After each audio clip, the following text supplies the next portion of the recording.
Hello friends, my name is Ritesh Agarwal and I welcome you all to the Hindu analysis for today. Let's get started. So today is being a news heavy day, a lot of stories today. On the front page you can see expert panel clears Covaxin for emergency use in 2 to 18 age groups, which is a big news from the healthcare sector. Prime Minister slams selective reading of human rights issues. We'll talk about National Human Rights Commission today. Okay, he was speaking on the occasion of Foundation Day for National Human Rights Commission. So we'll talk about this institution. Anticipatory bail can be set aside, says Supreme Court. So Supreme Court update, we'll talk about this. Again, another Supreme Court update. Supreme Court came down on repeated petitions to modify verdict. Okay, we'll talk about both these decisions. Government announces plastic waste recycling target. So it's an important update related to environment, a part of plastic waste management rules. China launches biodiversity fund. So COP15 summit and Chinese announcements we'll talk about, again related to environment. France unveils $35 billion revival plan. So a huge economic stimulus given by France to its economy. We'll talk about this. And then Taliban meets EU, European Union and United States team in Qatar. So an aid package for Afghanistan. We'll talk about this also. So let's get started. देखो हो क्या रहा है कि Covaxin जो बनाई है Bharat biotech ने और जो कि इंडिया की पहली इंडिजिनस वैक्सीन है, इन्होंने अब कुछ ट्रायल्स किए और उसके बाद डेटा सबमिट किया एक सब्जेक्ट एक्सपर्ट कमेटी को, और उस सब्जेक्ट एक्सपर्ट कमेटी ने अभी रेकमेंड किया है कि 2 साल से लेके 18 साल तक के एज ग्रुप को कोविड के पर्सपेक्टिव से ये वैक्सीन लगाई जा सकती है. ठीक है, तो भारत बायोटेक की वैक्सीन जो है ये कोवैक्सिन, इसको रेकमेंड किया गया है इमरजेंसी यूज ऑथराइजेशन के लिए by central drug standard control organisation. इस रेकमेंडेशन को अब drug controller in general India के पास भेजा गया है. ठीक है, और अगर वहाँ से अप्रूवल मिल गया तो ये पहली वैक्सीन होगी जो 12 साल से कम के बच्चों को भी लगाई जा सकती है ना, क्योंकि अपन ने पहले देखा था कि ज़ायकोव डी पहली वैक्सीन बनी थी जिसको 12 to 18 ग्रुप में परमिट किया गया था. अगर ये परमिशन मिल गई तो ये दुनिया में, नॉट जस्ट इन इंडिया, दुनिया में पहली वैक्सीन होगी जो 2 से 18 साल के एज ग्रुप को लगाई जा सकेगी कोविड के केस में. ठीक है, अगेन 2 डोजेज होंगी, दोनों के बीच में 28 डेज का गैप रखा जा सकता है. ठीक है, ये मैं आपको बता चुका हूँ. कोवैक्सिन को भारत बायोटेक ने बनाया था in collaboration with ICMR and national institute of virology. ठीक है, चलिए नेक्स्ट अपडेट देखते हैं. तो basically prime minister slams selective reading of rights issues. Basically national human rights commission का फाउंडेशन डे था और प्राइम मिनिस्टर ने उनको क्रिटिसाइज कर दिया. क्या क्रिटिसाइज किया? उन्होंने कहा कि ह्यूमन राइट्स को पॉलिटिकल एंगल से देखना गलत है. ठीक है, अगर आप ह्यूमन राइट्स का इस्तेमाल पॉलिटिक्स के लिए करेंगे, ह्यूमन राइट वायलेशन को एक सिलेक्टिव एंगल से देखेंगे तो वो भी एक ह्यूमन राइट का वायलेशन है. ठीक है, तो ये हमारे लिए इंपॉर्टेंट नहीं है कि उन्होंने क्रिटिसाइज किया, but national human rights commission का फाउंडेशन डे था, ये हमारे लिए इंपॉर्टेंट है. ठीक है, नेशनल ह्यूमन राइट्स कमीशन कब बना था? 12 अक्टूबर 1993 में इसकी स्थापना हुई थी. ठीक है, 12 अक्टूबर 1993. कौन से? It's a statutory body. Statutory body कौन सी होती है? जो किसी स्टैच्यूट से बनती है, किसी एक्ट से बनती है. तो protection of human rights act 1993 के तहत इसका एस्टैब्लिशमेंट हुआ था. न्यू दिल्ली में हेडक्वार्टर्स हैं, अभी चीफ है अरुण कुमार मिश्रा. ठीक है, अब ह्यूमन राइट्स कमीशन का काम क्या है? ये बेसिकली किसी भी ह्यूमन राइट वायलेशन को इन्वेस्टिगेट करते हैं. ठीक है, इनके पास पावर्स होती है इन्वेस्टिगेटिव. उसके अलावा ये ह्यूमन राइट्स के बारे में अवेयर करते हैं लोगों को. इसके अलावा ये अपनी रिकमेंडेशन सेंट्रल गवर्नमेंट या स्टेट गवर्नमेंट को दे सकते हैं. ठीक है, दोनों को भी दे सकते हैं. इसके अलावा ये साल के अंत में प्रेसिडेंट के सामने एक रिपोर्ट रखते हैं जिसमें सारे ह्यूमन राइट्स के बारे में इनके सजेशंस होते हैं, डेटा होता है, और उसे फिर प्रेसिडेंट दोनों हाउसेज ऑफ पार्लियामेंट में प्रेजेंट करता है. ठीक है, तो आप देख सकते हैं NHRC investigates grievances regarding the violation of human rights. It recommends measures to both central and state government and it submits its annual report to the President of India which lays before the report each house of parliament. ठीक है, अब इसका थोड़ा historical background देखते हैं कि ये पूरी कहानी ह्यूमन राइट्स के बारे में शुरू कहाँ से हुई. तो सबसे पहले universal declaration of human rights adopt किया था यूनाइटेड नेशंस जनरल असेंबली ने 1948 में. ठीक है, 10 दिसंबर 1948 को ये एस्टैब्लिश किया गया था और इसीलिए हर साल 10 दिसंबर को हम ह्यूमन राइट्स डे मनाते हैं। तो पहला जो declaration, UN declaration human rights पे साइन हुआ था वो 10 दिसंबर 1948 को हुआ था। फिर क्या हुआ कि 1991 में एक यूनाइटेड नेशंस मीटिंग हुई पेरिस में, जहां पर इस पर प्रॉपर डॉक्यूमेंटेशन किया गया और उन डॉक्यूमेंटेशन को पेरिस प्रिंसिपल्स कहा गया। ठीक है, एक डिटेल्ड सेट ऑफ प्रिंसिपल्स बनाए गए जिन्हें पेरिस प्रिंसिपल्स कहा गया और उस पेरिस प्रिंसिपल्स में बात की गई कि दुनिया भर में नेशनल ह्यूमन राइट्स कमीशन बनाए जाएं और उस पेरिस प्रिंसिपल के अकॉर्डिंग्स में 1993 में इंडिया में ह्यूमन राइट्स एक्ट पास किया गया, जिसके तहत इंडिया में नेशनल ह्यूमन राइट्स कमीशन बनाया गया। तो अब अगर आपको थोड़ा बैकग्राउंड क्लियर है कि इंडिया में नेशनल ह्यूमन राइट्स कमीशन कैसे आया, पहले यूएन डिक्लेरेशन साइन हुआ 1948 में, फिर पेरिस प्रिंसिपल्स 91 में आए और उसके अकॉर्डिंग्स में दुनिया भर में ह्यूमन राइट्स कमीशन सेटअप किए गए। इंडिया में सेटअप किया गया 1993 में। अब इसका स्ट्रक्चर देखते हैं, ह्यूमन राइट्स कमीशन मतलब है क्या। It's a multi member body, बहुत सारे मेंबर्स होते हैं। एक इसका चेयरपर्सन होता है जो कि सुप्रीम कोर्ट जज या फिर रिटायर्ड चीफ जस्टिस होना चाहिए। ठीक है, तो एक चेयरपर्सन होता है। इसके अलावा इसके काफ़ी सारे मेंबर्स होते हैं। कुछ इसके प्रॉपर मेंबर्स होते हैं जिनमें कम से कम एक विमेन होनी ज़रूरी है। फिर कुछ इसके एक्स ऑफिशियो मेंबर्स होते हैं जिसमें national commission on scheduled caste के चीफ होते हैं, national commission on scheduled tribe के चीफ होते हैं, national commission on backward classes के चीफ होते हैं, national commission on minority affairs के चीफ होते हैं, नेशनल कमीशन ऑन वुमेन की चीफ होती हैं। ठीक है, तो एक्स ऑफिशियो मेंबर्स भी होते हैं इसके। अच्छा, अब इनका सिलेक्शन कैसे होता है, मेंबर्स कैसे चुने जाते हैं। तो president appoints the chairman and members of NHRC based on a recommendation of a high powered committee headed by prime minister. ठीक है, तो जो चेयरमैन चुना जाता है या मेंबर्स जो है वो नेशनल ह्यूमन राइट्स कमीशन के जो चुने जाते हैं उनको एक कमेटी चुनती है जो कि प्राइम मिनिस्टर हेड करते हैं और टेन्योर होता है इसके मेंबर्स का 3 साल या फिर मैक्सिमम 70 ईयर्स, जो भी पहले हो जाए। ठीक है, तो अगर आपकी एज ऐसी है कि तो it depends upon your age कि टेन्योर कितना रहेगा। ठीक है, उन्हें सिर्फ सुप्रीम कोर्ट जज एक इंक्वायरी के बेसिस पे रिमूव कर सकता है। They can be removed only on the charges of approved misbehaviour और incapacity conducted by a supreme court जज। इसके अलावा जो एक्ट है ह्यूमन राइट्स कमीशन एक्ट जो हमारा 93 में पास हुआ था, उसमें स्टेट ह्यूमन राइट कमीशन बनाने की भी बात है, यानी स्टेट्स भी अपना ह्यूमन राइट कमीशन बना सकते हैं। और स्टेट ह्यूमन राइट कमीशन के जो मेंबर्स होते हैं वो स्टेट गवर्नर चुनता है in consultation with chief minister, home minister of state, speaker of legislative assembly and leader of the opposition. अच्छा, अब देखो सुप्रीम कोर्ट ने एक बड़ा इंटरेस्टिंग वर्डिक्ट दिया है। उन्होंने कहा है कि anticipatory bail can be set aside. ठीक है, उन्होंने क्या कहा है कि अगर एंटीसिपेटरी बेल किसी को दी गई है विदाउट लुकिंग एट कि ग्रेविटी ऑफ द ऑफेंस, कि कितना बड़ा ऑफेंस है या एक्यूज्ड का क्या रोल है उस ऑफेंस में, अगर इन पहलुओं को दरकिनार करके किसी कोर्ट ने एंटीसिपेटरी बेल ग्रांट की है तो हायर कोर्ट उसको हटा सकती है। Supreme court has held that a superior court can set aside an anticipatory bail order if there was enough material to suggest that factors like gravity of the offence and role of the accused is not considered by the lower court. तो इसके बड़े important ramifications हैं। इसका मतलब ये है कि फिर एंटीसिपेटरी बेल को हटाया जा सकता है और ऐसा उन्होंने किया है। अभी मध्य प्रदेश हाईकोर्ट में ने एक मर्डर केस में किसी व्यक्ति को एंटीसिपेटरी बेल दे दी और सुप्रीम कोर्ट ने कहा कि ये बिल्कुल गलत बात है। जो अक्यूज्ड है उसका काफ़ी इंपॉर्टेंट रोल है मर्डर के केस में, आप उसको एंटीसिपेटरी बेल कैसे दे सकते हो, और सुप्रीम कोर्ट ने उसे दरकिनार कर दिया। ठीक है, तो ये एक इंटरेस्टिंग जजमेंट आया। दूसरा, supreme court came down on repeated petitions to modify verdict.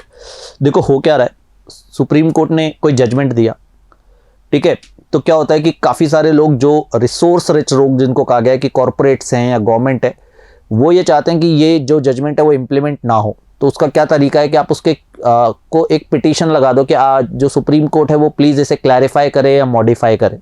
ठीक है, और जब तक वो पिटीशन लगी रहेगी उस पर फैसला नहीं होगा तब तक उसको इंप्लीमेंट किया नहीं जा सकता।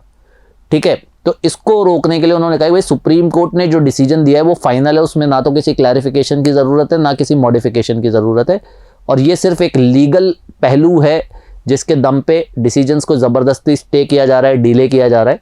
तो यहाँ पर अपन पढ़ लेते हैं, supreme court has belled the cat on the clever move to repeatedly fight miscellaneous applications to modify और clarify its judgments. In the last few years, private parties with resources have returned time and again to the Supreme Court to clarify or modify the verdict.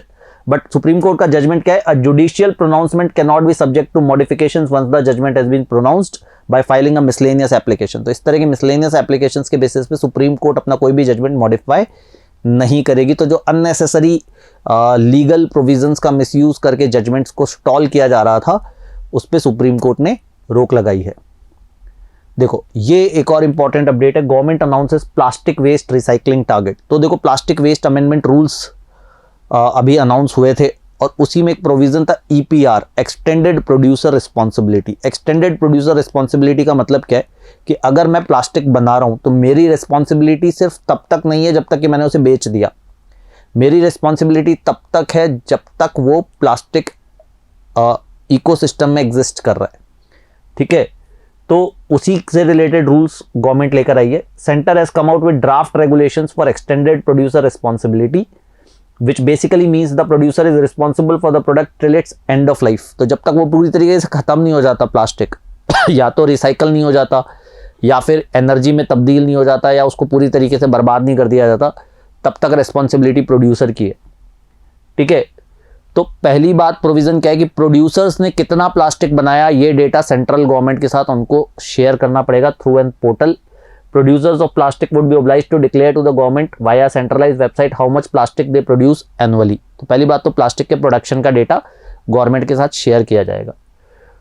उसके बाद उन्होंने कहा है कि जितनी भी plastic आपने बनाई है, rules mandate producers of plastic packaging material, जो भी प्लास्टिक पैकेजिंग मटेरियल बना रहे हैं मैन्युफैक्चरर्स, कि आपने जो भी प्लास्टिक प्रोड्यूस किया है उसको आपको कलेक्ट करना है वापस बाय 2024। ठीक है, और उसका एक मिनिमम परसेंटेज आपको रिसाइकल करना है। तो पहली बात तो आपने जितना प्लास्टिक प्रोड्यूस किया है उसको आपको कलेक्ट करना है 2024 तक और फिर उसका एक मिनिमम परसेंटेज आपको रिसाइकल करना है।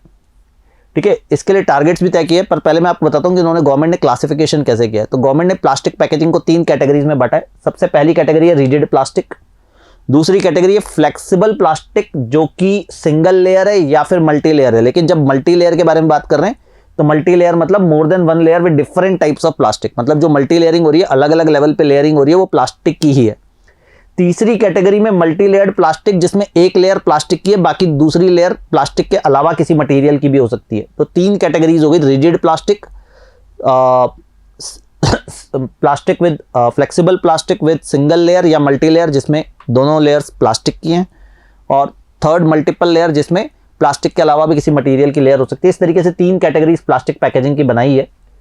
ठीक है, और टारगेट्स दिए उन्होंने कहा जब 2024 में आप अपना जो भी आपने प्लास्टिक प्रोड्यूस किया है उसको वापस से कलेक्ट करोगे और रिसाइकल करोगे तो कम से कम 50% रिजिड प्लास्टिक को रिसाइकल करना पड़ेगा। आपने जितना रिजिड प्लास्टिक प्रोड्यूस किया उसका 50% तो आपको रिसाइकल करना है और बाकी कैटेगरीज का 30% रिसाइकल करना है। यानी जो फ्लेक्सिबल प्लास्टिक है और जो मल्टी लेयर्ड प्लास्टिक है उसका 30% आपको रिसाइकल करना है। और ऐसे हर साल ये टारगेट बढ़ता जाएगा। बाय 2026-27 गवर्नमेंट चाहती है कि 80% ऑफ कैटेगरी 1 यानी रिजिड प्लास्टिक रिसाइकल हो जाए और 60% बाकी अदर 2 कैटेगरीज का भी जो प्लास्टिक है वो रिसाइकल हो जाए। अब अगर कोई एंटिटी ऑब्लिगेशंस फुलफिल नहीं कर पाए, मान लो मैं एक प्लास्टिक प्रोड्यूसर हूं और मैं ये टारगेट मीट नहीं कर पाया, तो मैं क्या कर सकता हूं? तो गवर्नमेंट ने कहा है कि मैं एक सर्टिफिकेट खरीद सकता हूं, एक्सटेंडेड प्रोड्यूसर रिस्पॉन्सिबिलिटी सर्टिफिकेट। किससे खरीद सकता हूं? किसी ऐसे प्रोड्यूसर से जिसने अपने टारगेट जितना उसको मीट करना था उससे ज़्यादा मीट कर लिया है। ठीक है, फॉर एग्जाम्पल मुझे लेट से 30% रिसाइकल करना था, मैं नहीं कर पाया, लेकिन किसी और ऐसे बंदे ने जिसको 30% रिसाइकल करना था उसने 50% रिसाइकल कर दिया, तो उसने 20% ज़्यादा रिसाइकल कर दिया उसके टारगेट से, तो मैं उससे खरीद सकता हूँ। इससे क्या होगा, उसको फ़ायदा मिल जाएगा ज़्यादा रिसाइकल करने का और मुझे नुकसान झेलना पड़ेगा कम रिसाइकल करने का। तो फिर ऑब्वियसली ज़्यादा से ज़्यादा लोग कोशिश करेंगे ज़्यादा से ज़्यादा रिसाइकल करने का। इसके लिए मैकेनिज्म जो है वो CPCB यानी central pollution control board develop करेगा। ठीक है, अगर मैंने कोई ये रूल्स फॉलो नहीं किए तो क्या होगा, तो मेरे ऊपर कोई फाइन नहीं लगाया जाएगा, but government will say that instead एक एनवायरमेंटल कॉम्पनसेशन आपको देना पड़ेगा। और उसको अभी तक बताया नहीं गया कि एनवायरमेंटल कॉम्पनसेशन क्या होगा, but ultimately it's the nature of a fine और पेनल्टी ओनली। अच्छा, गवर्नमेंट ने क्या कहा है कि ज़्यादातर इस रूल्स के थ्रू ज़्यादातर प्लास्टिक रिसाइकल हो जाएगा, सिर्फ थोड़ा बहुत प्लास्टिक ऐसा होगा जिसको रिसाइकल किया ही नहीं जा सकता। अब ऐसा जो प्लास्टिक होगा जो कि multi layered multi material plastic से बना होगा, ऐसे प्लास्टिक से फिर हम उसको जला करके बिजली बनाएंगे, वेस्ट टू एनर्जी बना लेंगे, इससे ऑयल बना लेंगे, उससे सीमेंट बना लेंगे। ठीक है, इस तरीके के इस्तेमाल करेंगे। लेकिन इसको डिस्पोज करने का तरीका सेंट्रल पोल्यूशन कंट्रोल बोर्ड बताएगा कि इस तरह के प्लास्टिक को कैसे डील किया जा सकता है। तो ये भी कुछ इंपॉर्टेंट गाइडलाइंस आज के न्यूज़पेपर में है। China launches biodiversity fund. देखो क्या हो रहा है, एक समिट हुई COP15 समिट चाइना में, एक सिटी कुनमिंग, ठीक है। तो कुनमिंग में ये समिट हो रही है, 195 कंट्रीज यहाँ पर जुटी हुई हैं और यहाँ पर चाइना ने एक बहुत बड़े बायोडाइवर्सिटी फंड की घोषणा की है, ठीक है। तो चाइना ने क्या कहा है कि हम $233 मिलियन खुद इन्वेस्ट करेंगे और बाकी कंट्रीज से भी एक अपील की कि आप भी इन्वेस्ट करो कुनमिंग बायोडाइवर्सिटी फंड में। अब बायोडाइवर्सिटी फंड क्या होता है, basically various kinds of wild life, animal species, इन सबको बचाने के लिए एक बायोडाइवर्सिटी फंड बनाया जा रहा है to protect biodiversity in developing countries, ठीक है। इसके अलावा क्या अनाउंसमेंट किया है उन्होंने, इसके अलावा उन्होंने अपनी रिन्यूएबल एनर्जी के डेवलपमेंट के प्लान के बारे में बताया। उन्होंने कहा कि चाइना के विंड पावर और सोलर पावर प्रोजेक्ट्स जो डेजर्ट एरियाज में स्टार्ट होने वाले हैं वो स्टार्ट हो चुके हैं, तकरीबन 100 मिलियन किलोवाट एनर्जी उससे जनरेट होगी। इसके अलावा उन्होंने प्रोटेक्टेड एरियाज को लेकर के प्लान बताया कि चाइना तकरीबन 2,30,000 स्क्वायर किलोमीटर्स को स्टेट प्रोटेक्शन में ले रहा है, जहां पर वाइल्ड लाइफ को कंजर्व किया जाएगा, नेशनल पार्क्स बनाए जाएंगे। उसके लिए उन्होंने कुछ पार्क्स को आउटलाइन भी किया है, जैसे 3 river source national park, giant panda national park, north east China tiger and leopard national park, Hainan tropical forest national park and Wuyishan national park. तो इन एरियाज में इन्वेस्टमेंट करके इन एरियाज को प्रोटेक्ट किया जाएगा और यहाँ पे वाइल्ड लाइफ को कंजर्व किया जाएगा, ठीक है। ये मैं आपको बता चुका हूँ। 195 कंट्रीज जुटी हुई हैं COP15 बायोडाइवर्सिटी समिट में, जो कि कुनमिंग में हो रही है चाइना में। इसमें प्लान ये है कि 2030 और 2050 के टारगेट्स सेट किए जाएं। अच्छा, देखो फ्रांस ने एक बहुत बड़ा अनाउंसमेंट किया है। फ्रांस अपनी इकोनॉमी में तकरीबन $35 बिलियन का इन्वेस्टमेंट करने वाला है अगले 5 सालों में, और उन्होंने ये भी बताया कि वो इन्वेस्टमेंट्स कहाँ करने वाले हैं। ज़्यादातर इनोवेटिव एरियाज में करने वाले हैं, बट कुछ नोटेबल चीज़ें जैसे वो स्मॉल न्यूक्लियर रिएक्टर्स, कि छोटे न्यूक्लियर रिएक्टर्स बनाएंगे। तो France will, it's a big push towards nuclear energy in France.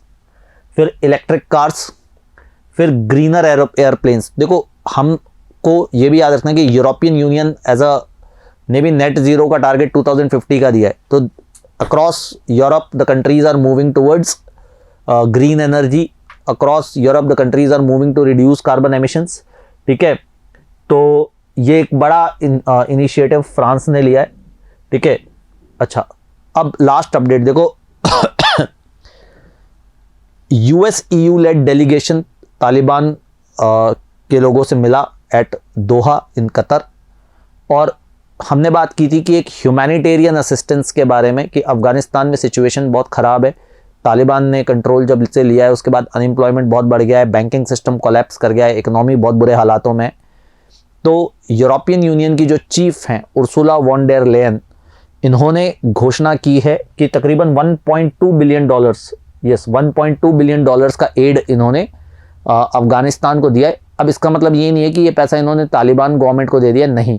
ये पैसा तालिबान में जो ह्यूमन राइट्स ऑर्गेनाइजेशंस काम कर रहे हैं उन ऑर्गेनाइजेशंस तक पहुंचाया जाएगा, जो वहाँ पर ह्यूमैनिटेरियन असिस्टेंस प्रोवाइड करवा रहे हैं, उनके अकाउंट्स में ट्रांसफ़र किया जाएगा ताकि ये लोगों तक पहुँच सके। और उन्होंने क्लियरली क्रिटिसाइज़ किया तालिबान को कि उनकी कैबिनेट में कोई वेमेन नहीं है, उनकी कैबिनेट में कोई इंक्लूसिव गवर्नमेंट उन्होंने बनाई नहीं है, उनके प्रोविजंस जो हैं वो फॉलो नहीं कर रहे हैं। तो this is basically to assist people in Afghanistan, not to assist Taliban. Funds are direct support for Afghans, would be channeled to international organizations working on the ground, not Taliban's interim government, which the Brussels does not recognize. उन्होंने ये भी कहा है कि European union Taliban government को recognise नहीं करती है। Brussels is the headquarter of European union, ठीक है। तो ये तो स्टोरीज हुई आज तक की, हमने कुछ इंटरेस्टिंग स्टोरीज के बारे में बात की। अब अपन बात करते हैं कि क्वेश्चंस एंड आंसर्स के बारे में। तो कल स्टारलिंक प्रोजेक्ट के बारे में बात कर रहे थे, काफ़ी अच्छी इन्फॉर्मेशन आप लोगों ने दी है। इलॉन मस्क ने स्टारलिंक प्रोजेक्ट स्टार्ट किया सैटेलाइट बेस्ड इंटरनेट प्रोवाइड करवाने के लिए।